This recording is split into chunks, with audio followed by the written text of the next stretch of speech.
శ్రీరామ్. రామచంద్ర, నిజంగా ఎంతో అదృష్టం ఉంటేనే కానీ ఇలాంటి ప్లేసెస్లో అడుగు పెట్టమండి. అది మాత్రం అర్థమైంది. అందరూ నేను వెళ్ళానని చెప్పినప్పుడు నాకు చెప్పిన మాట ఇది.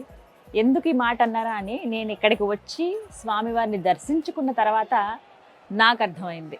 Gautam neuro care, brain stroke, migraine, fits, brain and spine surgeries కి బెస్ట్ న్యూరో సర్జన్. ఎంతటి మహద్భాగ్యము అని.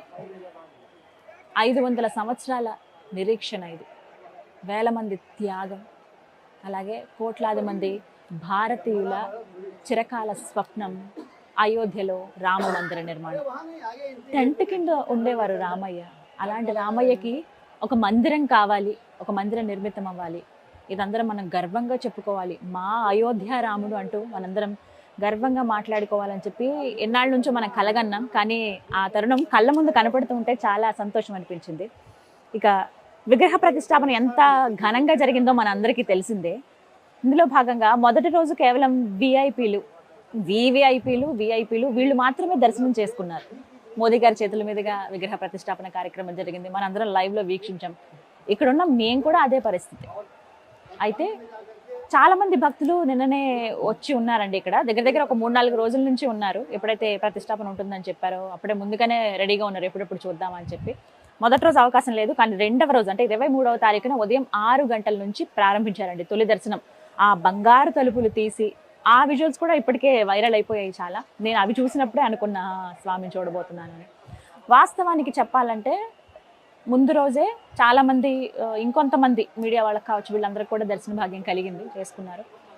అందులో భాగంగా మాకు అవకాశం వచ్చేలా ఉన్న నాకు ఒకటే అనిపించింది, సాధారణ భక్తులతో పాటు దర్శనం చేసుకుందాం, ఫ్రీ దర్శనమే. ఇంకొకటి, ఎలాంటి ఏర్పాట్లు ఉన్నాయి, అసలు సాధారణ భక్తులతో పాటుగా వెళ్తే స్వామివారిని ఎలా దర్శించుకోవచ్చు, అందరితో పాటు నేను వెళదామని నాకు అనిపించింది. మా టీం అందరికి కూడా నేను అదే చెప్పాను, అందరితో పాటే వెళ్దామంటే వాళ్ళు నాతో పాటు యాక్సెప్ట్ చేశారు. సో మేము ముందు రోజు కాకుండా రెండవ రోజు అంటే 23వ తారీఖున వెళ్ళాం. ఉదయం నుంచి చూసాం, చాలా రష్ ఉంది. ఇసుక వేస్తే రాలనంత మంది భక్తజనం ఉన్నారండి. అయోధ్య వీధులన్నీ కూడా శ్రీరామ శ్రీరామ అని మారుమోగిపోతున్నాయి. ఇందులో భాగంగా నాకు అనిపించింది కష్టమేమో ఇవాళ రోజున. సరే పర్వాలేదు, దర్శన భాగ్యం కలగాలి. ఇంకా వచ్చిన మొదటి రోజే హనుమాన్ గర్హి టెంపుల్కి వెళ్ళాను. అక్కడ ఒక స్టోరీ చేసాం ఆలయానికి సంబంధించి. అక్కడ స్వామివారిని దర్శనం చేసుకున్నాను. అక్కడ కూడా చాలాసేపు వేచి చూసి రాత్రి 11 గంటలకు నాకు దర్శనం అయింది, నైట్ 11 o'clockకి. అప్పుడు దర్శనం చేసుకున్నప్పుడు ఒకటే అనుకున్నాను, హనుమయ్య రామయ్య దర్శనం మాకు కలగాలి, ఆ భాగ్యం దక్కించు. ముందుగా నీ పర్మిషనే మేము తీసుకోవాలి కాబట్టి నీ పర్మిషనే తీసుకుంటున్నాం అని అడిగాను. ఆయన నా కోరికను మన్నించారు, ఆ రామయ్య దర్శనాన్ని ఇప్పించారు.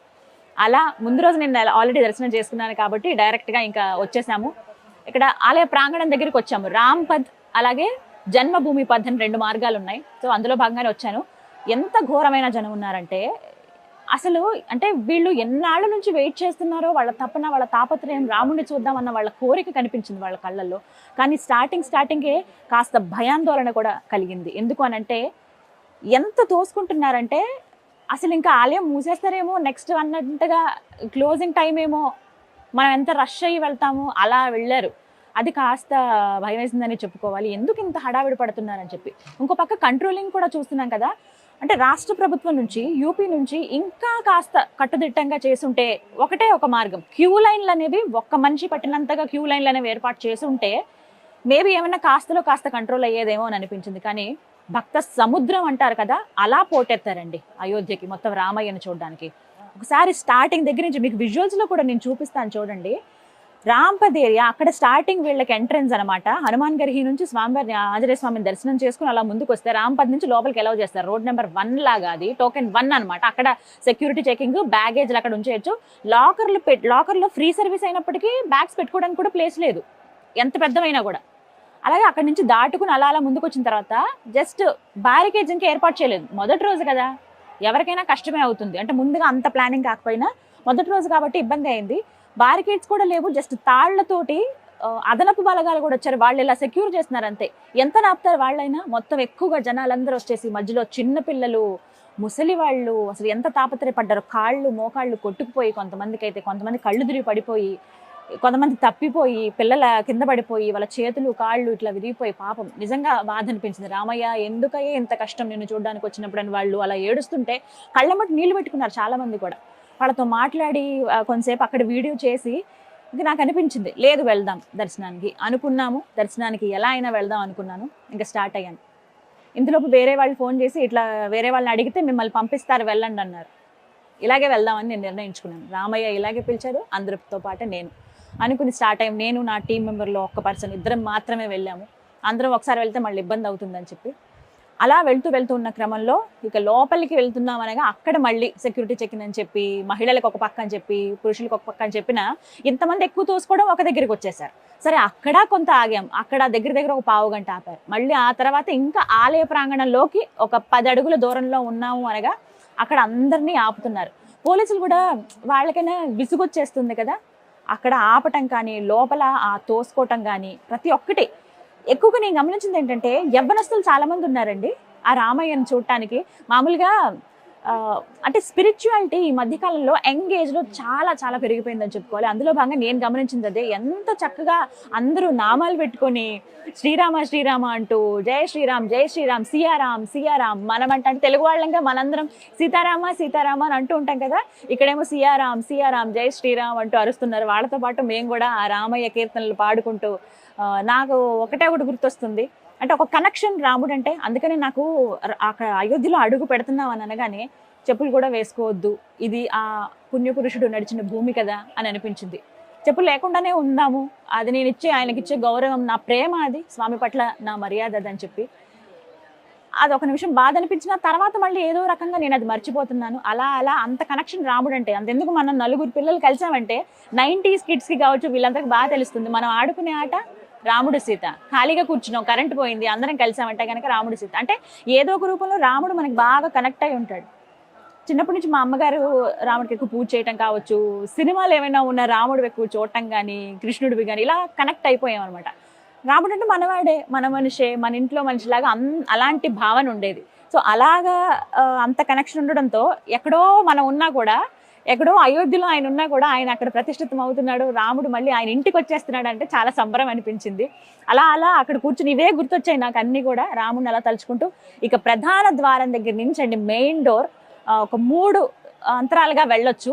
అసలు ఎంత సుందరంగా ఉందంటే ఆర్కిటెక్చర్ కంప్లీట్గా మార్బుల్తో చేశారు. అసలు ఆ తెల్లది ఆ వైట్ మొత్తం కనిపిస్తూ ఉంటే, పాలరాయి అంతా కనిపిస్తుంటే, మరీ ముఖ్యంగా ఆ శిల్పికి నిజంగా దండం పెట్టాలండి. ఎంత చక్కగా చెక్కారో తెలుసా. ప్రతి ఒక్కటి కూడా అమ్మవారి రూపాలు ఒక్కొక్క స్తంభానికి మొత్తం పూలతోటి పుష్పగుచ్చాలతోటి అందంగా అలంకరించారు. అన్ని ఆర్కిడ్స్, ట్యూలిప్స్ ఇలాంటి ఫ్లవర్స్ తోటి చాలా అందంగా అలంకరించారు. ఏదో స్పెషల్ ప్లేస్ లాగా అనిపిస్తుంది అనమాట. అలా అక్కడ కాసేపు ఆగిన తర్వాత ఇంకా లోపలైతే చాలా ప్రశాంతంగా వెళ్ళిపోవచ్చు. ఇక్కడ ఇంత రద్దీగా ఉంది, జనాలు తోసుకుంటున్నారు, ఒకరి మీద ఒకరు పడిపోతున్నారు, పిల్లలు ఇబ్బంది పడుతున్నారు, పెద్దవాళ్ళు ఇబ్బంది పడుతున్నారని నేను భావించాను. కానీ లోపలికి వెళ్ళాక అనిపించింది అరే ఇక్కడ ఎంత ఫ్రీగా ఉంది కదా అని. లోపలైతే ఈ అదనపు బలగాలు ఎవరైతే ఉన్నారో వాళ్ళంతా కూడా సెపరేట్ చేస్తున్నారు. ఫోన్స్ ఎవరు యూజ్ చేయొద్దు, ఎందుకంటే మూర్తిని కళ్ళాల స్వామిని చూడకుండా చాలా మంది ఫోన్లలో కూడా తీద్దామని ట్రై చేస్తారు. ఎవరికో ఫోన్ చేసి వీడియో కాల్ చూపిద్దామని ట్రై చేస్తారు. అఫ్కోర్స్ వాళ్ళ తాపత్రయం కూడా కరెక్టే, కానీ ఫస్ట్ స్వామిని కళ్ళారా చూడండి అని పోలీసులు కూడా అదే చెప్తున్నారు. ఇక మేము కూడా అదే చేసాం. రాముడిని తలుచుకుంటూ అలా నెమ్మదిగా లోపల మనం ఒక 20 అడుగులు వేసుకెళ్తే అంత దూరంలో స్వామి కనిపిస్తాడు. ఇక అక్కడి నుంచి ఉంటుంది చూడండి, హాయిగా మనం వైకుంఠంలోకి వెళ్ళిపోయామా అన్న ఫీలింగ్ కలిగింది నాకైతే. ఎంత బాగుందో, హాయిగా అనిపించింది. ఒక్కొక్క అడుగు వేసుకుంటూ ఆయన చూసుకుంటూ జస్ట్ ఆయన దగ్గర ఇలా టర్న్ అయ్యే దగ్గర మాత్రం కొంచెం ఫాస్ట్గా పక్కకి జరిపేస్తున్నారు, ఎందుకంటే అంతమంది దర్శించుకోవాలి కదా. అక్కడ పోలీసులు ఉన్నారు. సో ఒకటే మాట, వాళ్ళు కొంచెం హార్ష్గా చెప్తారు, ఇంకా తప్పదు అలాంటి ప్లేస్లో ఉన్నప్పుడు. అక్కడి నుంచి అండి ఆ క్షణం నేను అయోధ్యలో ఎందుకు అడుగు పెట్టానో, ఏ ఉద్దేశంతో అయితే వచ్చాను, అసలు ఆ రామయ్య సడన్ టూర్ ఇది నిజంగా చెప్పాలంటే. ముందు వాస్తవంగా నేనైతే ముందు ప్లాన్ చేసుకోలేదు. ముందు రోజు అనుకున్నాం, నెక్స్ట్ ట్రావెల్ అయిపోయాము అంతే. ఎందుకు రామయ్య ఇక్కడికి రప్పించుకున్నాడని ఒక్క క్షణం నాకు, ఇందుకా స్వామి నిన్ను ఇలా కల్లారా చూడ్డానికా, నీ దివ్యమోము నాకు కనిపించడానిక, ఇది నాకు పూర్వజన్మ సుకృతమేమో స్వామి అనిపించింది. నిజంగా ఇప్పుడు చెప్పినా నాకు ఆయన చూసినప్పుడు నాకు ఎలాంటి భావన ఉందో అదే ఇప్పుడు తెలుస్తోంది. రోమాలు ఎక్కబడిస్తే అంటారు కదా, నిజంగా నా కళ్ళల్లో కూడా నీళ్ళు వస్తూ ఉంటాయి. అంటే అంత కనెక్ట్ అయిపోతూ ఉంటాం మనం స్వామికి. అక్కడ వెళ్ళి చూడగానే ఆయన ధనుర్బాణాలతోటి బంగారపు ఆయన మోమే నాకు ఒక బంగారంలా కనిపించింది. వజ్రాల లాంటి నామాలు దగదగా మెరుస్తున్నాయి, కెంపులు వజ్రాలతోటి ఆ నామం. ఎప్పుడైనా సరే మూర్తిని చూసినప్పుడు అండి, స్వామివారిని చూసినప్పుడు పండితులు కొంతమంది పెద్దవాళ్ళు చెప్పారు, కింది భాగం నుంచి పాదాల దగ్గర నుంచి పైదాకా చూసుకుంటూ వెళ్ళాలి అని. అది గుర్తొచ్చింది. ఒకసారి నాకు కుదరలేదు, మళ్ళీ ఒక్కసారి కొంచెం బలవంతంగా నేను చూస్తాను అని చెప్పి వాళ్ళు కాస్త పర్మిషన్ ఇచ్చారు. ఒక 30 సెకండ్ల వరకు, ఒక 2 సెకండ్లో ఇలా వెళ్ళిపోవడమే, కానీ ఒక అర నిమిషం దాకా నేను ఉండగలిగాను. అలా స్వామివారి పాదాల దగ్గర నుంచి బంగారపు వర్ణం పంచె, ఆపాద మస్తకం, ఆయన ఎంత ముద్దుగా ఉన్నారో, రాజకుమారులాగా పుష్పం పైన ఆయన నుంచున్నారు. అయితే చుట్టూ దశావతారాలు ఉన్నాయని చెప్పారు కదా, అవి మనకి దూరం నుంచి చూడటం అంత కష్టమే. దగ్గర నుంచి ఫోటో తీశారు కాబట్టి మనకి ఫస్ట్ డే అలా కనిపించింది, కానీ ఎక్కువసేపు మనం ఉంటే అవన్నీ మనం గమనించవచ్చు. దశావతారాలు అటువైపు 5 ఇటువైపు 5, ఆంజనేయ స్వామి, గరుత్మంతుడు, అలాగే పైన ఆయన సూర్యవంశానికి చెందినవాడు కదా, సూర్యుడు, అలాగే అంటే నాగపాము, ఆదిశేషుడు, ఇలా అన్ని అమర్చారు. ఎంత సుందరంగా ఉన్నారో. ఇంకా ఆయన రూపం చూస్తే అవన్నీ ఏం కనిపించవు అనమాట. కంఠాభరణం, పెద్ద వడ్డానం, దానికి ముత్యాలు, మంచి కిరీటం. అబ్బా, నాకైతే నిజంగా వర్ణిస్తుంటేనే మనకి ఒక భావన కలుగుతుంది చూసారా.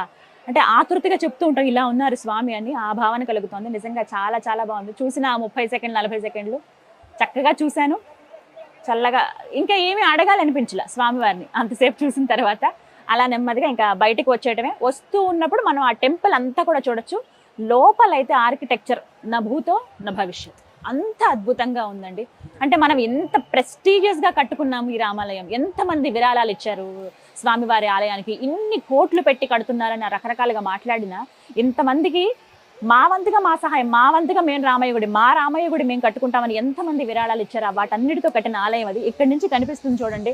నిజం, వాస్తవానికి చెప్పాలంటే నాకు మళ్ళీ వెళ్ళాలని ఉంది, కానీ అలా అంటే మిగతా వాళ్ళకు కూడా అవకాశం ఇవ్వాలి కదా. మళ్ళీ సరే ఖచ్చితంగా వస్తాను. ఇంకొకటి, మనకి ట్రస్ట్ కూడా అనౌన్స్ చేశారు, ట్రస్ట్ తరపు నుంచి ఒక స్టేట్కి ఇన్ని రోజులని ప్రత్యేకంగా ఇస్తాం, అన్ని సౌకర్యాలతో మీరు స్వామివారిని చూడొచ్చండి అని చెప్పారు. మళ్ళీ అవకాశం ఉంటే ఆ రామయ్య మళ్ళీ పిలిస్తే ఖచ్చితంగా వస్తాను. ఇంకొకటి ఏంటంటే, నిర్మాణం కూడా అదే విధంగా చేశారు. సూర్యకిరణాలు స్వామివారి మీద పడేటట్టుగా, అది కూడా శ్రీరామ నవమి రోజున. సో వాటికి అది మనకు అంత దూరం నుంచి కనిపించదు. ఒక్కసారి మూర్తి అలా మధ్యలో ఆయన నుంచుని ఉంటారు. చుట్టూ చాలా దగ్గర ఒక 20-30 మంది పట్టేంత ప్లేస్ ఉంటుంది. మొత్తం లోపలంతా దగదగా మెరుస్తూ ఉంటుంది తెల్లగా, చాలా అందంగా ఉంది. అంటే ముత్యపు రంగులో కనపడుతుంది అనమాట మొత్తం. అంటే స్వామి మాత్రం అలా కృష్ణశిల నలుపు రంగులో స్వామి బంగారు ఆభరణాలు, వజ్రాల ఆభరణాలు వేసుకుని, వజ్రాలు అలాగే స్వర్ణ మణిమయ రత్నం అని అంటారు కదా, అలాంటి వాటన్నిటిని ధరించారు ఆ మూర్తి. ఆయనకేం తక్కువ, ఆయనకి ఏమన్నా లోట, అన్నీ ఆయనే సమకూర్చుకుంటారు. మొత్తం మీద ఆయన్ని మళ్ళీ చూడాలని ఉన్నా అందరికీ అవకాశం ఇవ్వాలి, మనం అలా పదే వెళ్ళకూడదు. నేను చాలా మందిని గమనించాను, 2వ సారి వస్తున్నానండి, 3వ సారి వస్తున్నానండి అని చెప్తున్నారు. 12 గంటలకే 6ంటికి వెళ్ళి దర్శనం చేసుకున్నారు, 9ంటికి దర్శనం చేసుకున్నారు, మళ్ళీ ఇప్పుడు 12 గంటలకు వెళ్తున్నారు. అంటే ఒకటి అర్థం చేసుకోవాలి, భక్తులు కూడా కాస్త సంయమనం పాటిస్తే బాగుండేది. ఒకేసారి తోసుకుంటూ వెళ్ళిపోవడం, 3 సార్లు మళ్ళీ రావడం దర్శనానికి.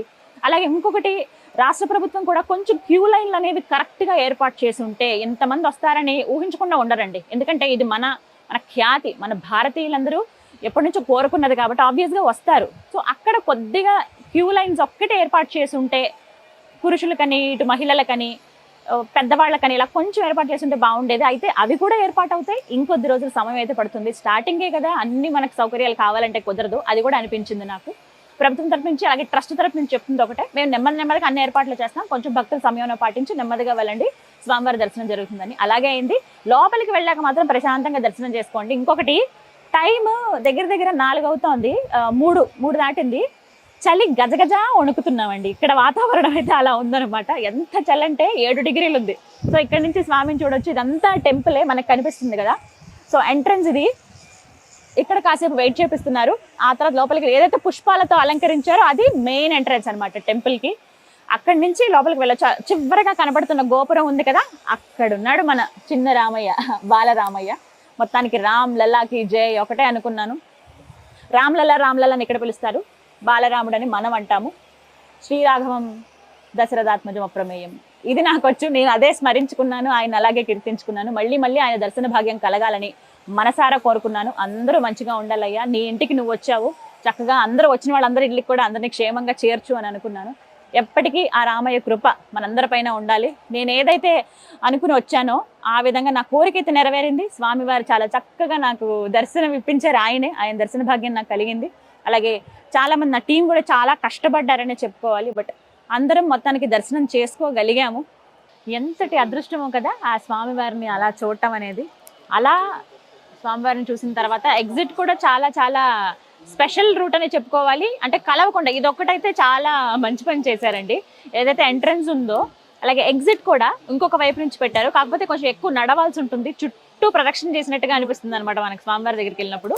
అలా మనకి లెఫ్ట్ సైడ్ నుంచి మన ఎంటర్ అయిన నుంచి లెఫ్ట్ సైడ్కి అలా ద్వారం గుండగా కొంత దూరం ఒక 500 మీటర్ల వరకు నడవాల్సి ఉంటుంది. అలా నడుచుకుంటూ ఇలా వస్తే మళ్ళీ ఎక్కడైతే మనం స్టార్ట్ అయ్యామో జన్మభూమి పద్ అంటే ఆ రూట్ ఏదైతే ఉందో అక్కడికి చేరుకుంటాం అనమాట.